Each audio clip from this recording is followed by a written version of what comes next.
This is how you create character intro freeze animation in Premiere Pro.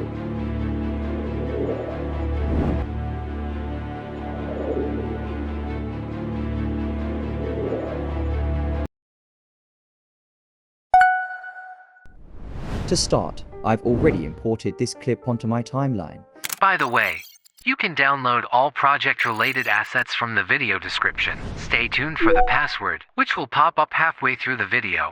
Find the frame you want to freeze. For me, this particular spot works great. Now, hold the Alt or Option key, then drag the clip to duplicate it. Right-click on the duplicated version and choose Add Frame Hold to create a freeze frame.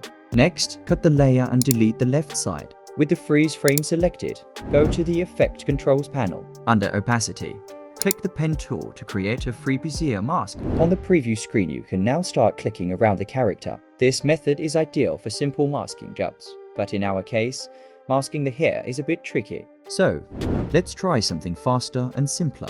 Just below the preview screen, you'll see a plus icon. Click it to reveal a camera icon, which lets you export the specific frame you're on. Alternatively, you can use the shortcut Ctrl+Shift+E. Name your file, and for the format, select PNG. Pick the destination where you want to save the file, and make sure the Import into Project option is checked. Now drag the exported image onto your timeline. You might not notice any immediate changes. So, in the Project panel, right-click on the image. If you work on Photoshop, you can edit it directly there. In my case, I'm using a free online tool as an alternative. So, I reveal the image in Explorer, then drag and drop it into my browser. Once it's loaded, go to the Select menu and choose Subject. This will automatically detect the subject in the image and make a selection. Press Ctrl or Command+J to duplicate the selection, then delete the bottom layer. Now export the file again as a PNG.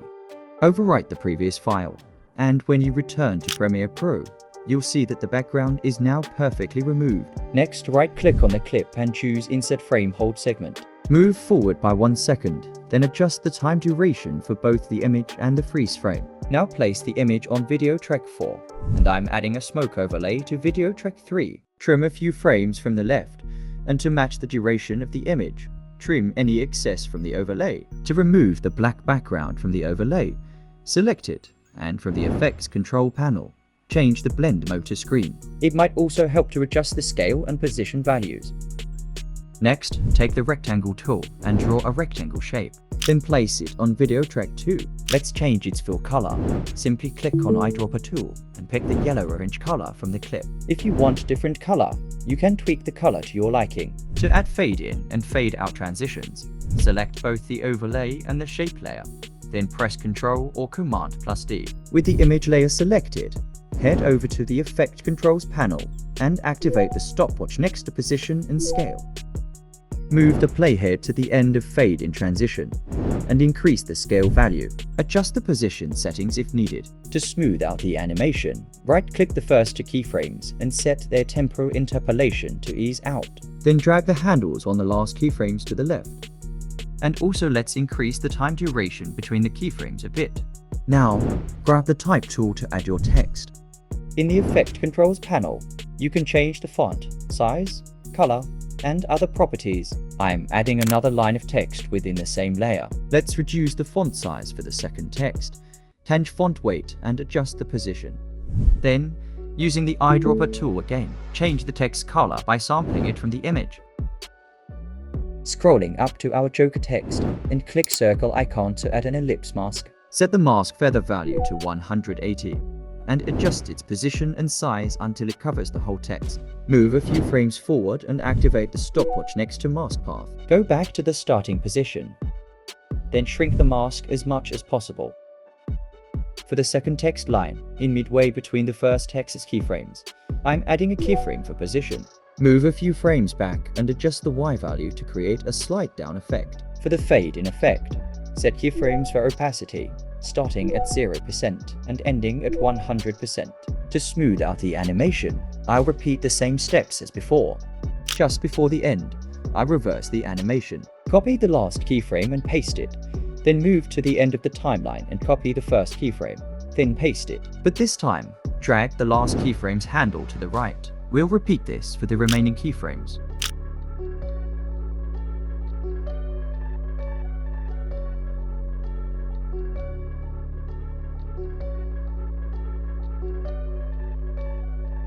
For an extra touch, I'll add sound effects between transitions and at audio track 2, at background music.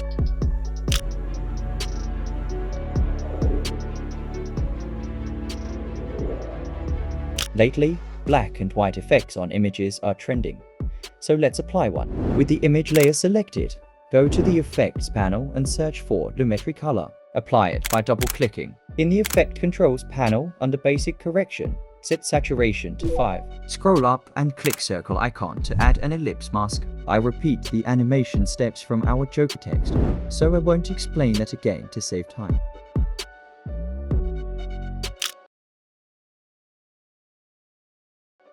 Notice, password is Flick Intro. For the final touch, add a drop shadow. From the Effect Controls panel, under Drop Shadow, change shadow color to white, set opacity to 100%, adjust the direction as needed, and tweak the distance value to increase the outline width. Lastly, add fade in and fade out effects by setting keyframes for opacity. Now let's compare the first and second results. Let me know in the comments which one you liked best.